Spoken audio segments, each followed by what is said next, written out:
Hi everyone, and welcome to the very first episode of the Product Vibes podcast, where we uncover the real stories behind product management success. Today's guest is Michal Novovesky, also known as Mišo.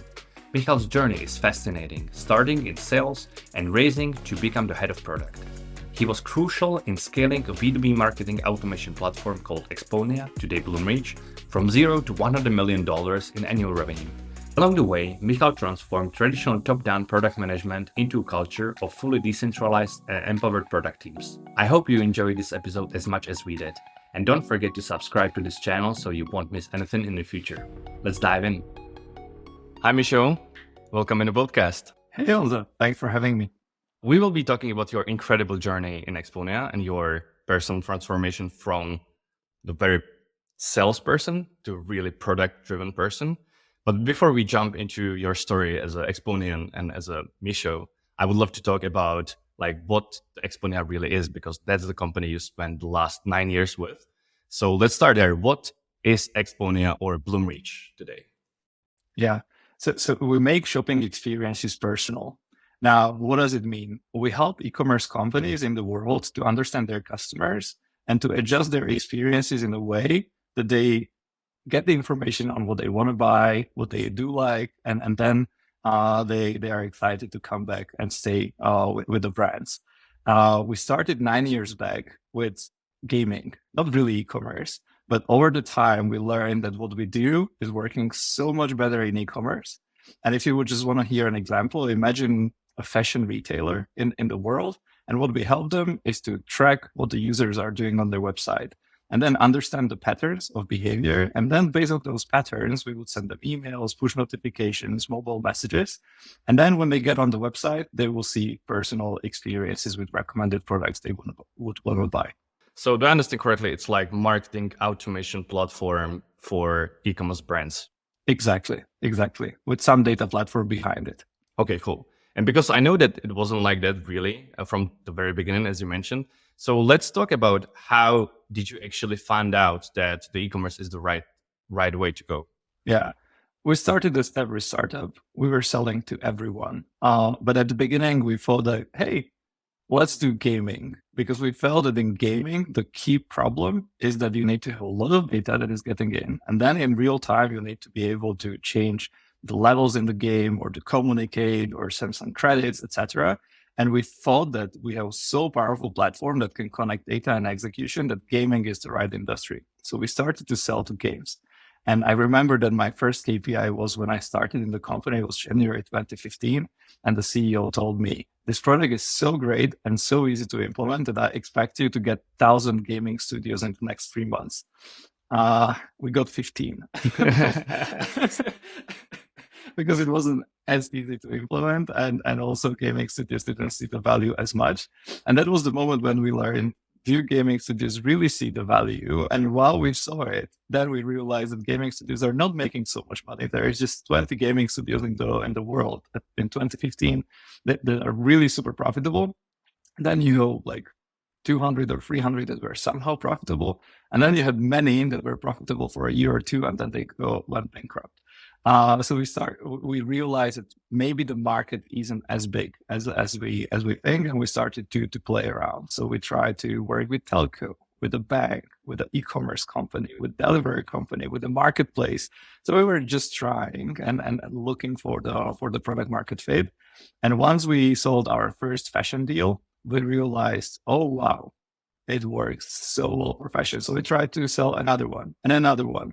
And when we had 5 different fashion deals and we've seen that the implementation was the fastest, it was easy to bring the value. Users got really excited, while all the others were somehow excited, but not as much excited.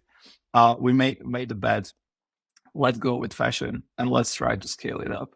Okay, cool. And at the time, I think that about the numbers, it was like how much ARR you had with gaming before you switch into the e-commerce.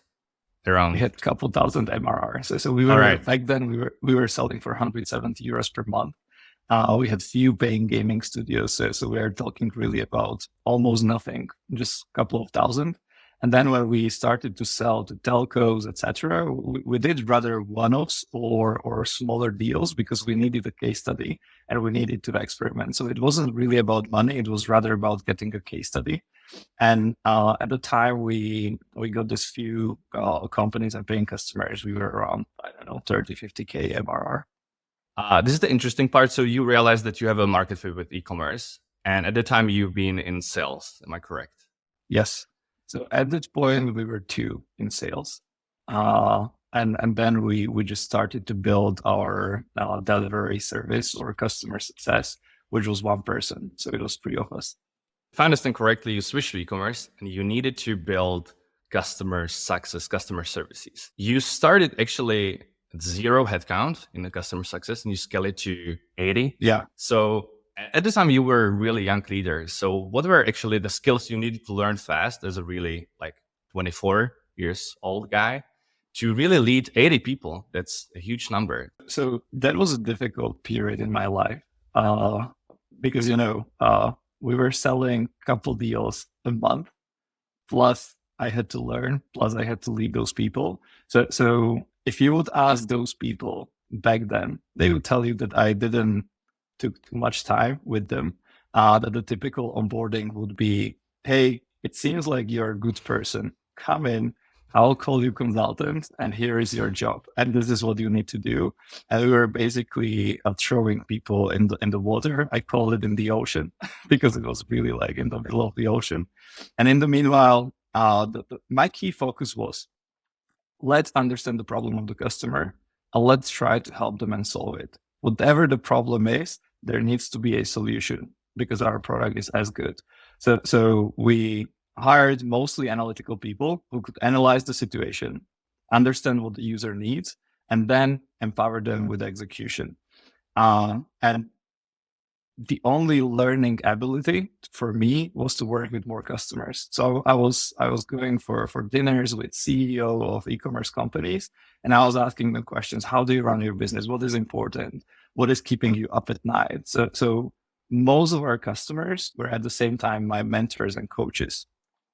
The other very helpful part was that Peter, our CEO, he was running an e-commerce company before. So he had a lot of knowledge and he was able to teach me. Jojo, the co-founder, he was also doing consulting for e-commerce companies in the past. So he was also a great mentor and coach and he was able to teach me. And aside of that, our CEO was part of YPO. It's a Yacht Presidential Organization, which is a secretive group where you need to be only CEO of a certain size of company and pay quite high fee to get in. But they do workshops and mentoring for CEOs. And sometimes they enable to invite +1. And I was +1 on amazing events with Peter. So I got to Cambridge, where I was in the room with 150 other CEOs, and we were discussing day-to-day problems. I was able to get a coaching session with Marshall Goldsmith, who was coaching Steve Jobs and Michael Dell. So through this group, I got to really exciting people, and I was able to learn like a sponge, and then one day I would go to London for a workshop, and next day I would talk about it with one of our customers and try to apply it. So my mindset was, let's learn and apply, learn and apply, learn and apply. And then I was sharing it with the group. We had a delivery service. We had everyday stand-up. And the stand-up wasn't a typical one like, hey, what did you do yesterday? It was, what did you learn yesterday? and how can all of us learn from that? And what does it mean? What kind of numbers we brought to the customer, and how can we apply it again? Nice. This is really interesting. So you are describing yourself as a really young sponge, basically taking everything that was given. And then you actually applied it for your hiring strategy. You hired many young people. And how do you find it?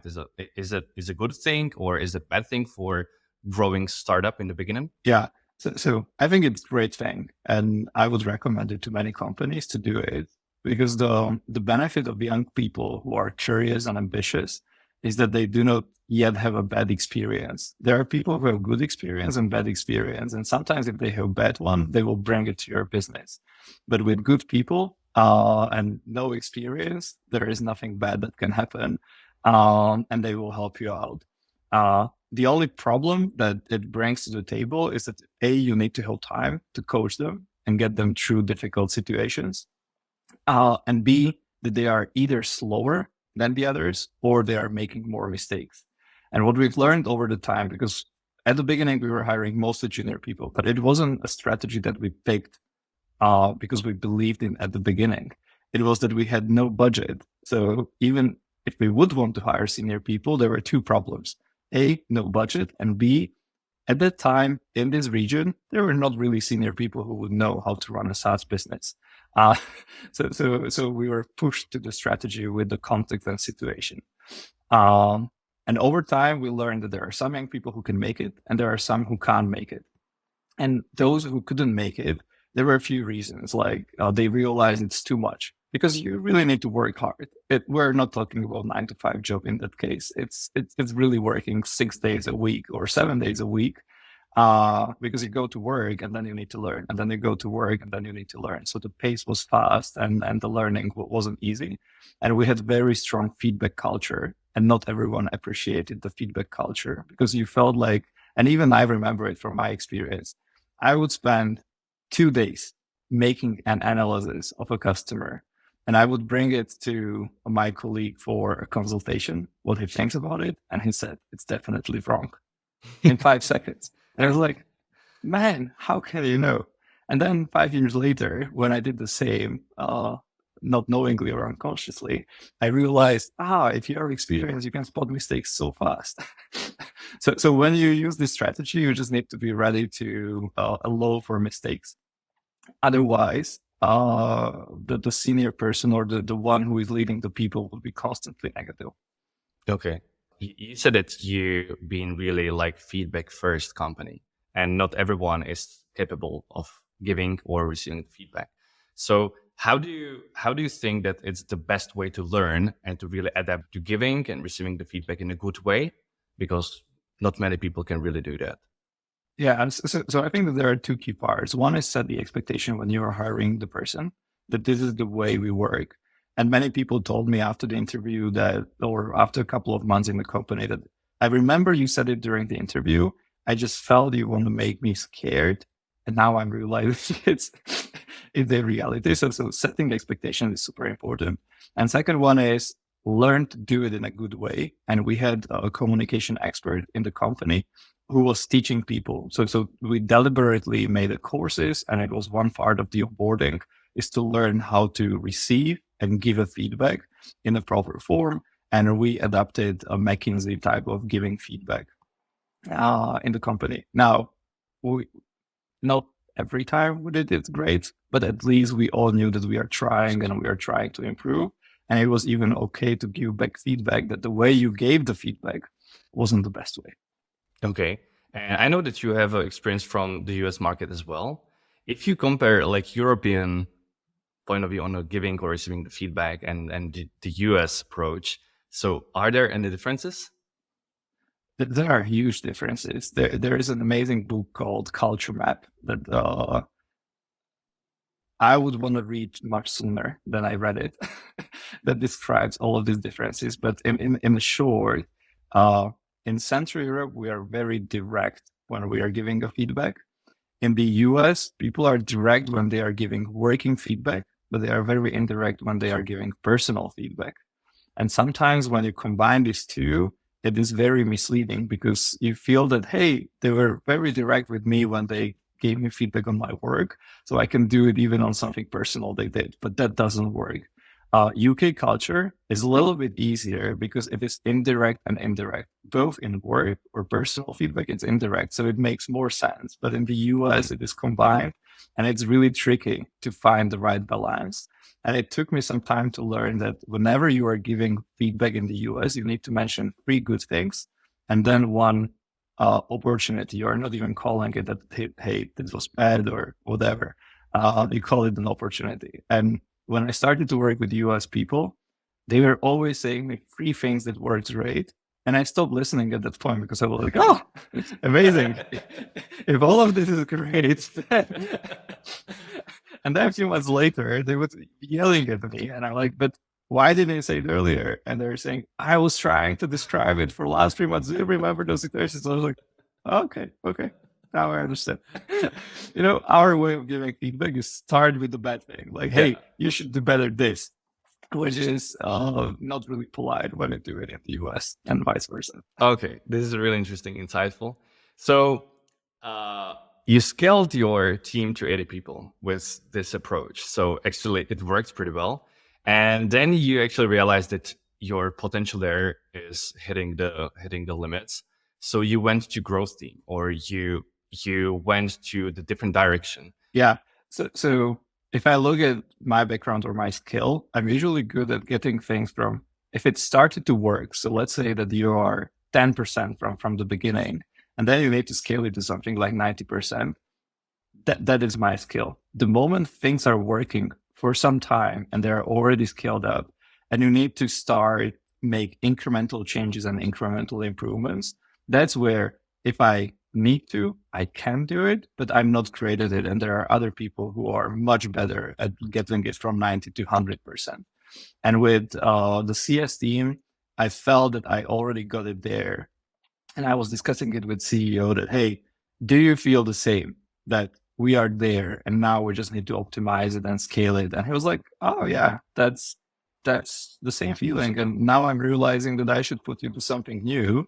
And at that point, we grew significantly to, I think we were at 15 or 17 million in revenue. And we were realizing we are already getting a leadership in our niche market, which was fashion retail. So we started to ask ourselves, okay, what's the next vertical? And that was basically my goal. So I let my people in the team to take over leading the delivery services. It was a guy who was back then even on the other side. So he came from a CRM world. So he was really well suited to lead the team. And then I started to look for a new vertical for Exponea. Okay. And you've been given with a chance of building your own team for looking for the other verticals. So how did you actually build this LA team? Yeah. So first I did the research on finding which vertical we want to go after. And once I knew which vertical we want to go after, I knew that I want to hire senior people. So this was the first change, that before I would always go with the junior people, but now we had budget and I knew that I do not have too much time. So I had to change my strategy, and rather than having the time to try, I needed to go with someone senior. So first we picked a fintech vertical and banking. And then I was thinking, it would be great to have someone senior from a bank. And our CEO knew a CEO, a former CEO of a bank, and he knew that he's now looking for a new adventure. So basically through the network, we hired a former CEO of a bank, so super senior person, but with the real spark for trying out new things. Mm-hmm. And he became my new mentor. He was like 55 years old. I was 27 or 28, so super young. And when I had him, I knew that, okay, now I need someone else who will help us with the pre-sales and post-sales process. So that was hired internally, an amazing person in the delivery team who was formerly working at a bank. So he understood the vertical, and that was it. We were 3 people and we went out and we're building a new startup for fintech. Okay, this is really interesting. So if you compare the phase before that you've been scaling the team to 80 people and totally different approach of looking for new opportunities on the market. So where you are more fitting in, you feel better in scaling the processes and scaling the people, leading the people, or looking for the opportunities and be curious and digging deeper into the problems? To me, it's very similar. It's just a different target that you are optimizing for.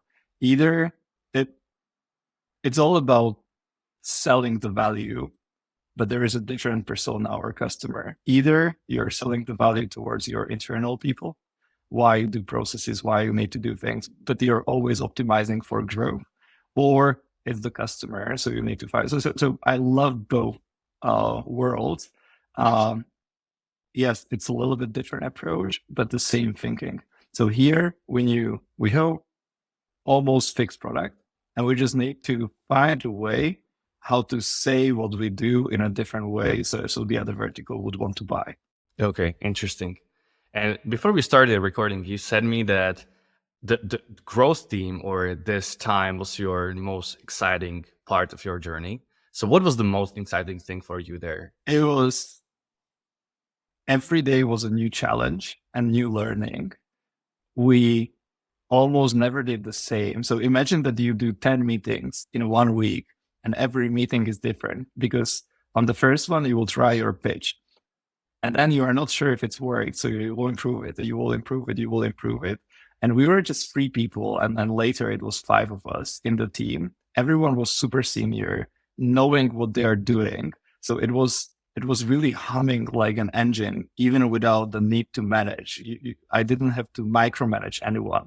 It was just happening. And that's why it was so exciting. And I was learning so much. So imagine that I spent 3 years before, I worked with probably 150 e-commerce companies. So I knew a lot about e-commerce, but now I didn't know that much about banking. So I was learning new things every day. And that's why it was so exciting. Okay. You had a great people. Actually, Exponea was growing, no problem, in a headcount, in ARR.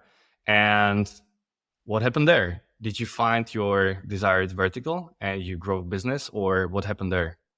So what happened is that it was spring 2019. And for those who remember, there was a risk of crisis happening in the markets. And at that point, our investor realized that he may not have enough money to fulfill his commitments. We were burning a fairly lot because we hired a lot of people. We may have hired a little bit more than we really needed. And that was the point when we realized, okay, we may have an issue to secure another investment because investors were scared of potential crisis in the world. We are burning a lot of money and not growing as fast to cover it. So we realized we need to set the company towards break-even point and stage. So we had to make a decision that we will part ways with many great Exponeas. And it wasn't, we were really good at hiring. So it wasn't a performance evaluation that we could easily just say that, you know what, we will cut off this sales spend or we will cut off these few people because they are not performing. It was a really difficult period where we had to cut off several people who were really great, but we had to make a decision. Otherwise, the whole company would go bankrupt. Okay. So you also had to switch the roles. Am I right? That you, from the growth team, you needed to go to product and engineering and make a lot of hard decisions. So what was it like? Like you've been in a great team full of energy and back to reality for a crisis and keeping up with the low numbers.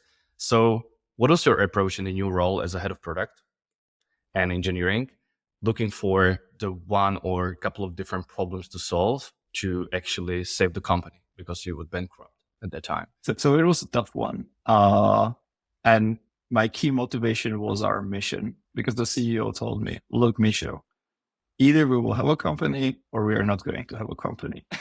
If you are not going to solve for this problem, we are done. And we can just turn off the lights. I was like, okay, so what do you need to do? I had no experience with engineering or product before, but at the same time, I understood what our customers needs. I understood what our product can deliver to customers. So I had the go-to-market understanding, and I understood some part of the product role. So again, I had to go on a fast learning experience. So I called several CPOs and CTOs I had in my network. I tried to learn from them what to do and what would they do if they would take the role, and what are the types of people that I should work with to make it work. Because what I knew is that I can't do it alone. And during these discussions, they helped me understand what is the persona of a good product person and what is a persona of a good engineering person. And then the only thing I did was I looked through the company. I knew people. Then I just take based on the description of the bullet points. Okay, these people may fit it probably the best. We tried to understand what were the key problems in the team at this point, and that was that we had too many people and they were not able to ship many features. They were working on too many things, but not finishing it. and we had some issues with stability. So we just made a decision. Okay, we need to change process, we need to change leadership, and just go. And we basically pivoted in a matter of 6 weeks, the way how product and engineering was working. Okay. So you felt that you are not delivering, you are not efficient as a company, and I assume that some hard decision needed to be taken, and that was the firing, right? Yes. So how do you actually remember this time? How hard it was for you as a leader to really fire your friends from the company? And the second question about this, how do you actually feel about how European, or at the time, Exponea was really fastest growing startup in Central Europe or Eastern Europe. And I feel, even from my experience from similar companies, that they are wasting money a lot, that they take a lot of money from the investors and they are spending like hell. So you needed to actually change the whole mindset about using the money from the investors to become more efficient. The problem with investors is that when they see that you're growing, they are always pushing on you to spend more. So at that time, every investor was telling you, I don't care about profitability. I only care about growth, because you can become profitable at any point if you have a good growth. So that's the one side of the story. Why companies are spending. Even if you do not want to, investors will tell you you need to. But then if something happens on the markets, suddenly profitability is super important next month. So as a leader in the company, you need to keep the balance. If you wouldn't grow fast enough, you don't get the money. But if you are spending too much, then you struggle to get profitable. So it's a very thin line to fix it. Now it seems like more and more investors are realizing that profitability is important. So they are pushing a little bit less on the growth. But since January this year, since markets are doing a little bit better, I'm hearing from most investors again to spend. So that's one side of the story. The other side is, how do you spend that money and how quickly you can cut it? Because what most of the companies would do is cut marketing and sales. That's the easiest. But the moment you will cut sales and marketing, it cuts your pipeline in the future. So while it helps short term to become profitable or burn less, long term, your growth goes down. So again, that decision is not that easy. So we couldn't cut sales and marketing so much. So we had to cut even in other teams. And that gets me to your second question. How was it? It was difficult. It was emotional. It was one of the hardest things we had to do. But when we did it, so when we had the all company meeting and we announced the information, it was interesting to see two different reactions. One reaction was finally, and some people said, we've seen it for some time and we were surprised that you didn't do it earlier. And then, of course, some of the people who were let go were not excited about it. But some people who were let go said, I get it. It is important. I still like the company. You always treated me well. Now it's time for me to find my different career path. And we helped most of the people who we let go. We helped them find a job. We called our customers. We called our partners. So we really tried to secure them job. And most of the people, even without our trying, got the job in the next 1 or 2 months, because we had really good employer branding. People knew that Exponeans are great. And therefore, the moment that we announced it, companies were just giving them offers. So these people landed in really good positions. And it's amazing to see that many of them became C-suite, so like CFOs, CROs, some of them became CEOs. So they were continuing on our mission, which was to build future entrepreneurs in the region. Okay. But in a nutshell, in every firing process, it's really important to be really kind, honest, and being super transparent, helping. Yeah, super transparent, help them to get work somewhere else. And maybe at some time they will get back to the company after several years when you grow a bit more, right? So, exactly. So the firing was the one part of becoming efficient, but then you realize that you have some problem in the engineering and product with the delivery. So what was the secret sauce there, actually? What did you do? So at that point, I read a book, Shape Up from Basecamp. it was so fresh that they were not even selling it as a book. It was only online PDF. So they really... How did you find it? How did you find it, actually? It was recommended to me by another colleague in the team that, hey, did you see this one? It just fresh, new, and someone in Measure Camp was announcing that, hey, here is this book. So I read the PDF and I was like, oh, wow. This feels like the solution for our problem. And because I knew what is the problem and I didn't have time to look for other solutions, I proposed that, hey, let's go and adapt this one and see how it goes. Because what's the worst that can happen? We were already in a very bad situation, so it couldn't be worse. So we said to people, you know what? You have 4 weeks to finish whatever you are working on.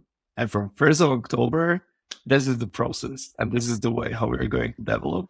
And at that time, we had several big problems, but there were two biggest ones. We didn't have a good leadership structure in engineering, too many people and not really team leaders. And second one was that there wasn't a working process that would help to prioritize, execute, and release the feature. Solving these two at the same time is almost impossible. And there was another book I was reading at the time. It was $1 Billion Coach, Mr. Campbell. And there was a part where Google decided to remove team leader structure in engineering for some time. I felt if Google could do it, we could do it too. So we please basically remove the team leader structure in engineering. We had 60 people not really reporting to anyone, but we were transparent about it. This is again about setting expectations, where I told them, look, we have these two big problems. I know it's a problem, but we can solve only one. First, we need to start shipping features because company needs to go. And then we can solve the other one.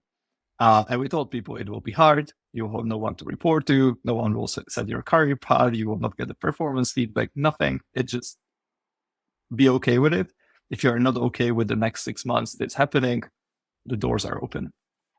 And we just went for it. And then we said from 1st of October, this is the way how it will work. In the next 3 months, we released more than in the past 18 months. The NPS went up. Go-to-market teams suddenly started to build the trust in what product and engineering is doing. And it wasn't just that 3 months. It took us a little bit longer. But in the next 12 months, we got from NPS 30 to NPS 50. And then we were able to keep it for several years after. With gross margin, we went from 50-ish, 60-ish to 80 plus, and we were able to optimize for it in the future. And then we were able to build even really good team leader structure in the engineering. But we went problem by problem. Every 4 to 6 months, we introduced another problem that we are going to solve for while not screwing up the problem we already solved for. And that was a cycle that we just worked in. Okay, so shape up, firing the people, and making expectations right is the good way to become more efficient. Okay, so you being able to actually take those numbers from 0 to hero in a quite short period, and then you actually got acquired by Bloomreach, and it seems to be like, from the first side, it doesn't seem to be really important for the company because you become break even, you become efficient. So why did you actually got acquired by Bloomreach? Yeah. So that was the time when the COVID hit. So after the economic crisis, the COVID has hit. We knew that our investor can't invest more money in the company.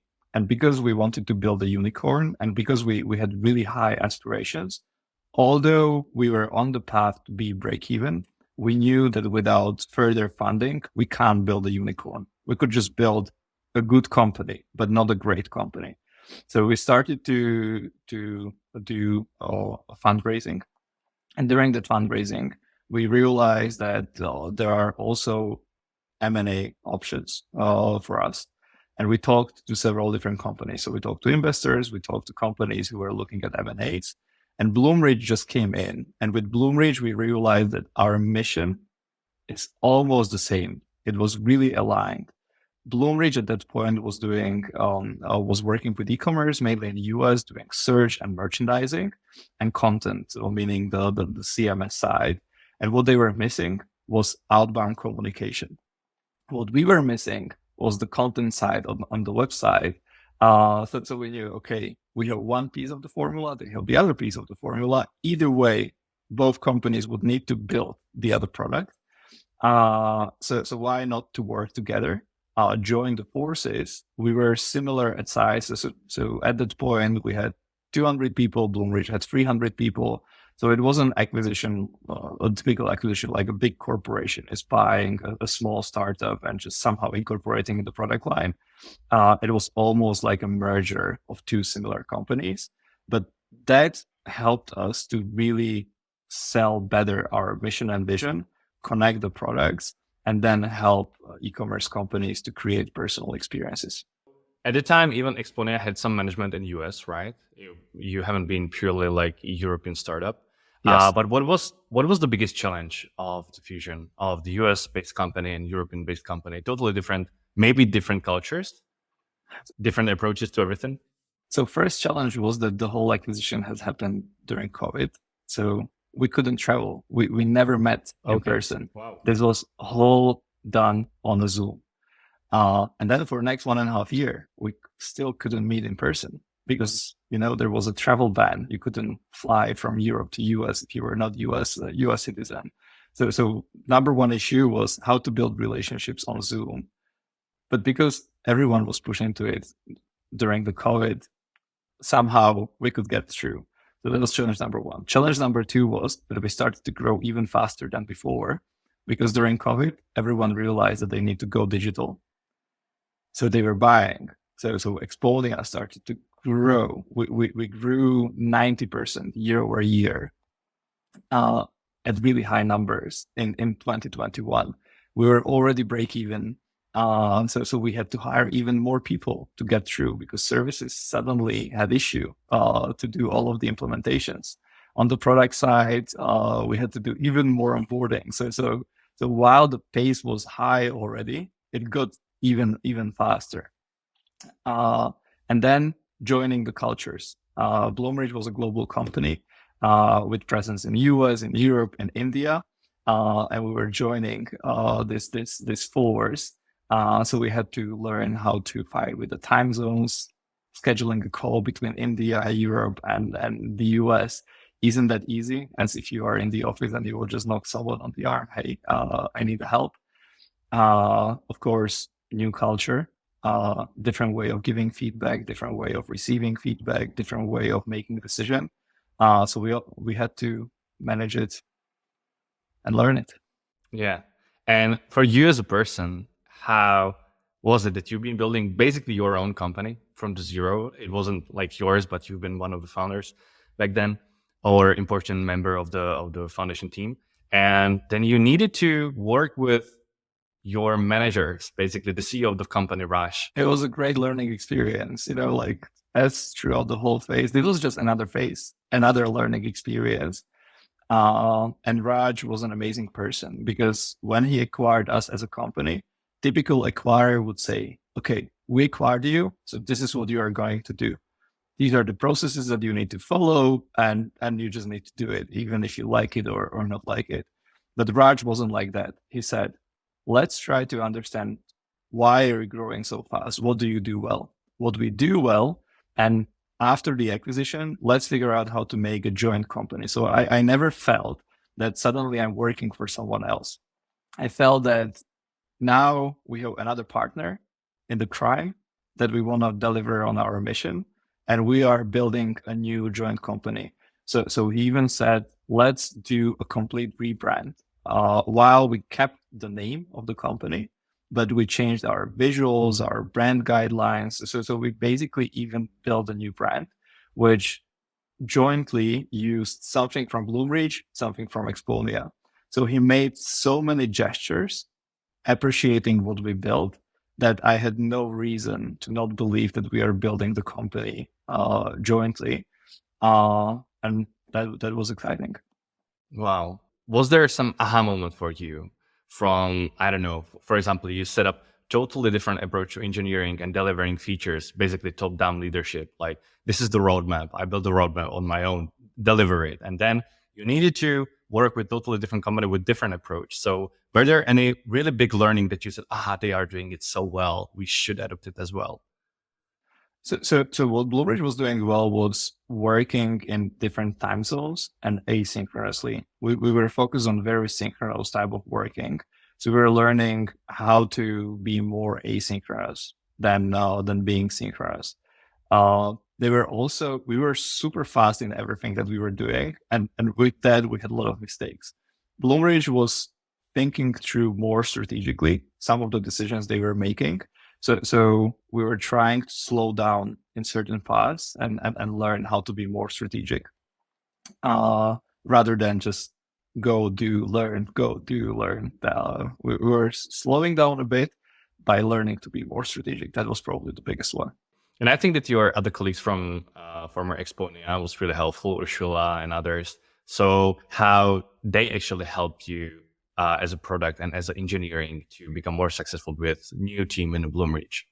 So in the first year, we said that we are not really joining the teams. We said that we need to keep the motion. And therefore, in the first year, it wasn't really about joining. It was rather about keeping the motion and not trying to slow down either of the sides, because we had to sell and we had to remain profitable. And then later, we started to run research where we were thinking, okay, what's similar to our personas and our decision makers? What kind of value proposition would start to work? So after the first year, we started to work with Raj and the smaller team on the ideal value proposition of our joint portfolio. And with that, we started to build first features across the platform. And we made a decision that we will not join the teams first, but we will start joining the products. And as we were joining the products, we will start joining the teams. And while it took us another 2 years, that's what's happening now. The products are connected already. Now the teams started to connect and the processes started to connect, so it would be easier to manage prioritization. So we went step by step. Similarly, as in 2019, we decided that these are the 3 problems, but you can solve just one. It was the same approach. First problem, and then second, and then third. And through that evolution, I do believe that the product teams and engineering teams and the products will be very soon completely unified. What was, back to the product management a bit, what I really liked about your story is that back then in 2019, you were really top down, as I mentioned. You built the roadmap on your own. You didn't want to hear anything from someone else, if I say it like this. And then after acquired by Bloomreach, you needed to build fully empowered product teams, decentralized, with the management, with the middle management. What is your approach in thinking and executing this change? Yeah, so the decentralization started even before. Just to make it clear, I didn't like the initial period. It was rather, it had to be done. And I didn't really know what I'm doing. So I knew that at some point I need to delegate the work. But the way we thought about it is, hey, I don't know everything about our business. I don't know everything about our customers. How can I empower and enable people to make decisions on their own? So they would be doing great roadmap and maintain our key metrics on top of the benchmark. And through that exercise, we were looking at what skill set our people have. Based on that skill set, we started to coach them. And I moved from saying you what you should do to giving you context and then enabling people to make decisions. And because we knew that we have certain modules in the platform and we had certain skill set in the team, we made a decision to build a structure around the product and this empowering leadership. And we slowly started to go from one leader and just direct reports into leaders of the modules, giving them the right context of making decisions and giving them time to figure out, okay, if this is the context and this is the target where we need to get to, what's the best way to get there? And of course, it didn't happen from day to day. There were some struggles. The initial roadmap was, let's say, good, but not good enough. So we still had to help them in the finish line. But before I had to do all of the work. Now 70% of work was done and we just had to help them with 30%. And every quarter I've seen an improvement. And today I don't feel I really need to be there. It's really just about giving the context and the target. The rest is just working really nice. If I go back to the beginning of your story, you started as a salesperson and you finished or ended up as a head of product or product person. How do you feel about product being involved in the sales cycles and how product can really help to sell the product better? Oh, that's a tough question. So I do think that product managers needs to understand how the sales cycle works. Product managers should be even able to sell their own features to the customer. I don't believe that product people should be involved in the pre-sales process, because if they need to be, then you are something missing in the company. Product managers needs to understand the process and needs to build a product in a way and surrounding processes and things that others can do their job well. So whenever a product manager needs to be in the sales cycle for ICP type of customer that you know that you have product market fit, it means the product manager is not doing a great job in something. And it's good to involve them so they could learn. But if they need to be there repeatedly, that means that they are making a mistake. So my approach always was to understand why product manager needs to be part of pre-sales process and then to help them to remove themselves from the sales process. And not because I wouldn't want them to talk to customers. I want them to talk to customers and prospects every week, but not to help sellers sell, but to learn the context of the customer, to get better perspective on what feature they should be working on. And this was a long process. It requires collaboration both on sales and product side. Often product managers do not like selling, and often sales managers do not like being technical, and they feel that someone else should do the work. So it took us some time to understand the value of each side, but I think that we got through in probably 12, 18 months, and we set really good collaboration between the go-to-market teams and product team. Mm-hmm. And you as a salesperson, what do you expect from product person to help you with actually like on day-to-day business? So I need to understand what's the value proposition, what's my USP, what kind of value I can deliver to the customer, and how to go around obstacles. Every product has obstacles.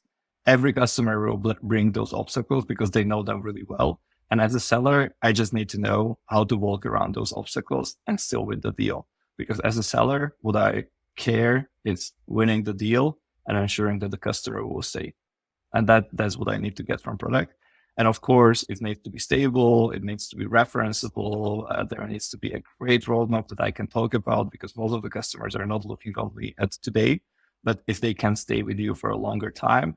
So all of those things needs to be there. But if I would sum it up, I just need to have trust in the product, and I know that I can go around obstacles. Okay, cool. And as a salesperson, you needed to travel a lot. I think Yes. that one of the things you kept even in a head of product role, that you've been learning a lot from our customers in person.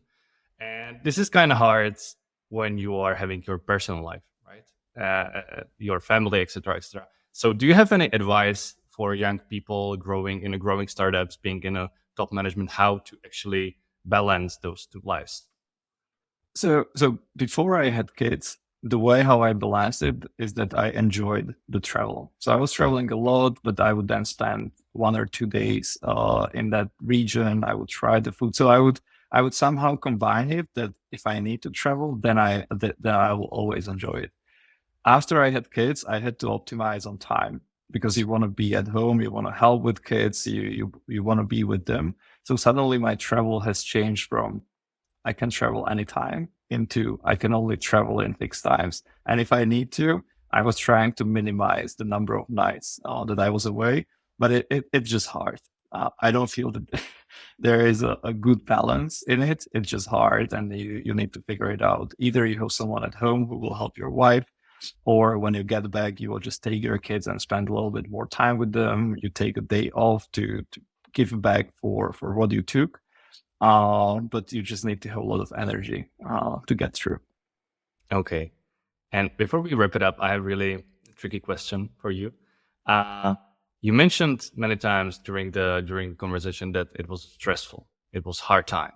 So how did you learn to work with your stress? Because I know you as a really calm person, solving basically anything without emotions.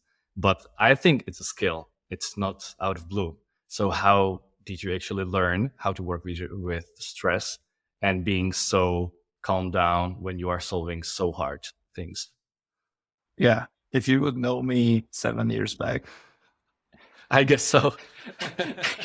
you would hear me yell, rush you with the door, etc. So I realize it's not good. It doesn't help anyone. It doesn't help me. It doesn't help the others, because the moment that you're emotional, you will solve nothing.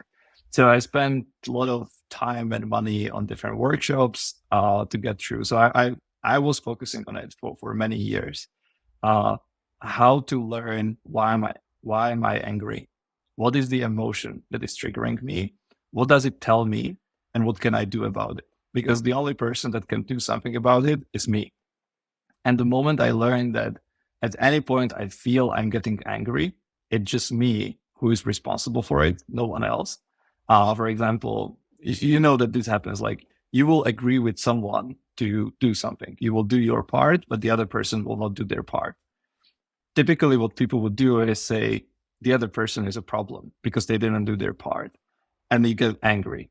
In reality, it's your problem.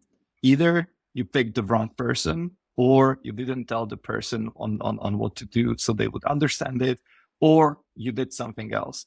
And if you are able to get that thinking, then you are able to better analyze it, and then you just need to improve for the next time.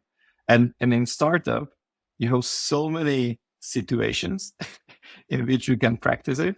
And as the company is growing, the level of the problem is growing. So you learn and learn. And I can just tell you that I experienced such difficult situations. There were situations where I was calling the CEO, if this happens, tomorrow we can close it down. 300 people, 50 million revenue. And it was very stressful. But once you get through, everything below that level suddenly doesn't feel stressful. And then there would be a situation which would be even more stressful. So I get stressed, but then I'll learn how to handle it. And then suddenly the level is new. So it's below. And then when you have kids, you'll realize that they can push you to another level. And it also changes your priorities on what matters. Without kids, the priority number one is success of your company or your career. And typically people are getting anxious if something that they believe in is not happening. But the moment I had kids, I realized, okay, there are even different priorities. So some of the things that mattered to me too much before didn't matter suddenly that much. And because of that, I was more rational. And even people were giving me feedback. It's so easier to work with you. But it was all about me being able to cope with those situations. Wow. So right now, number one priority is family, Yes. kids, etc., etc. So you spent in Bloomreach Exponea 9 years as a head of product. You recently left the company. So what would be the biggest learning or moment of appreciation, and what would you rather avoid in your future career and life? There are a lot of learnings. It's very difficult to pick just one. But I would say that trusting and empowering people is probably the biggest learning. Because if you do that well, you can do almost anything. People will support you. If you are not surrounded by people that you trust and they feel empowered, they are not helping you as much as you could. So that's probably the biggest one. I think that we did a lot of things right. The only thing that we could do better if we had more experience with building the product is think through the integration strategy with partners. Because if you're building a global big company, you can't do it all alone. And the more things you do in your product, the less the others want to collaborate with you because you're taking their business. And finding the right balance is not easy, but that is probably the biggest learning I had, is how to really build a working partnership and integration strategy that will work globally, because EMEA market is very different than the US market. And figuring out that complexity requires a really good basis. And I think that we built a good basis, but next time, if I would be building a company, I would pick the core markets and build the baseline even stronger, so it would give me more flexibility when I'm growing globally. Okay. And if you imagine that I am 21 years old, Mišo, what would be the number one advice you would give me when I would love to be more successful in my career? Work with your emotions. No, I'm afraid so. Somehow there are certain things that I need to learn by myself. Otherwise, I can't do things. And I'm not sure if I would give myself an advice, if I would take it. But 21-year-old Mišo had really, really high ego. Really, really high ego. And not that I wouldn't have high ego anymore, but not only I had high ego because I was emotional, I could do very silly things. And it took me some time to learn how to manage my ego and my emotions to do less silly things. Okay. Michel, thank you so much. This is the end of the story. I wish you only the best in your next steps in your career and in your family time and in your personal life. So I'm really honored that you've been here, and thank you so much for being in the podcast. Thank you for inviting me, and fingers crossed with your podcast. Thank you. Bye.